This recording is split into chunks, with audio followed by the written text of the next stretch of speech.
హైదరాబాద్, సికింద్రాబాద్, సైబరాబాద్ల వరుసలో 4వ సిటీగా ఫ్యూచర్ సిటీని అభివృద్ధి చేయాలన్న సీఎం రేవంత్ రెడ్డి దార్శనికత దిశగా అడుగులు పడుతున్నాయి.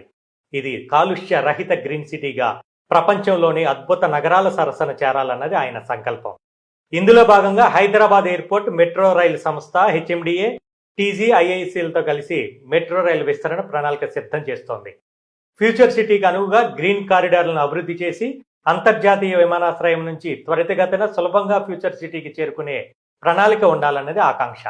వాస్తవ రూపం దాల్చేందుకు కసరత్తు చేస్తున్నామని, దాదాపు 15,000 ఎకరాలలో విస్తరించనున్న ఫ్యూచర్ సిటీని కాలుష్య రహిత నగరంగా రూపొందించడంలో, దానికి అంతర్జాతీయ స్థాయి ప్రయాణ సౌకర్యాలు కల్పించడంలో మెట్రో రైలుతో కూడిన ఈ గ్రీన్ కారిడార్ ప్రముఖ పాత్ర వహిస్తుందని Hyderabad airport metro limited MD NVS Reddy అన్నారు.